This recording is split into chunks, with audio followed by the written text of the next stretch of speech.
Le non-marchand a beau susciter de nombreux préjugés, c'est pourtant un des secteurs qui aujourd'hui a toute sa place dans une économie qui cherche un nouveau sens. Pour preuve de cette vitalité, l'ASBL IDJ a organisé en mars dernier la deuxième édition de son salon Citizen Jobs. Et en fait, l'idée du salon est venue de tous les gens qu'on rencontrait dans le cadre du service aux ASBL. Donc il y avait des gens qui venaient pour créer leur ASBL parce qu'ils avaient un peu dans l'idée de créer aussi leur emploi, pour montrer que c'était possible de travailler dans le non-marchand et dans le monde associatif en particulier. Et donc l'idée du salon Citizen Jobs, le premier qu'on a fait en 2007, c'était vraiment de mettre plusieurs associations à l'honneur, qu'elles puissent présenter leur métier, qu'elles puissent présenter leurs projets et surtout expliquer ce qu'étaient les professions au sein de leur structure. Alors pour l'avenir, on espère retoucher de nouveau le monde associatif, les chercheurs d'emploi et les étudiants. L'occasion pour le grand public de découvrir les multiples facettes de ces domaines qui emploient plus d'1 million de personnes en Belgique. Le non-marchand, comme le nom l'indique, son avantage comparatif, c'est qu'il n'est pas simplement lié à la logique du marché. Donc il peut essayer de servir une demande avec une utilité sociale, mais sans valeur monétaire derrière pour la financer. Tout comme le secteur privé, le non-marchand offre des débouchés à tous les niveaux de qualification. Marianne Lebeau dirige depuis des années le secteur financier de l'ASBL SOS Fin, dont une des missions est de rendre le marché européen plus accessible aux entreprises africaines.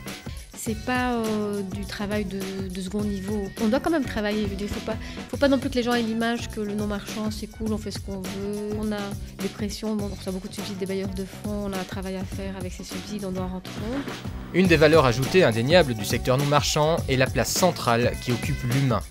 Après X années dans une carrière plutôt traditionnelle, on se pose parfois les questions de voir quelle est sa place dans la société en général. Et donc on a parfois l'impression, enfin c'était mon cas en tout cas, de se sentir un peu inutile et de ne servir finalement qu'à enrichir les actionnaires. Et donc ici, moi en tout cas j'ai voulu faire le pas et changer d'orientation et me retrouver dans quelque chose qui était, comme j'ai dit tantôt, plus tourné vers les gens, et donc plus vers les personnes et moins vers l'argent. Une des missions du non-marchand est également la formation et l'insertion socio-professionnelle des personnes moins qualifiées ou en décrochage. On est clair dès le départ, je veux dire ici c'est un tremplin, donc c'est une formation et on leur propose de retrouver un emploi par après. C'est sûr qu'on essaye de donner un maximum d'outils pour arriver justement à terme de décrocher un CDI. On stimule les gens à essayer de trouver de l'emploi et en tout cas leur donner des armes pour arriver à décrocher cet emploi. Le secteur contribue également à rendre plus accessibles certains produits. Exemple de cette politique, l'atelier ATT qui mêle reconversion des personnes et recyclage des produits. Le principe ici, c'est qu'on crée son propre salaire.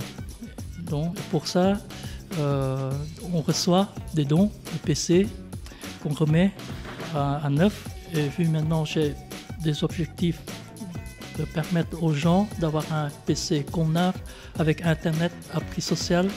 À la question « Qu'est-ce que le non-marchand ?», si la réponse habituelle est rarement fausse, elle est par contre toujours trop courte. Pour ne pas faire trop long, on dira simplement que le non-marchand a en lui les valeurs de l'humain, mais aussi et surtout des emplois pour demain.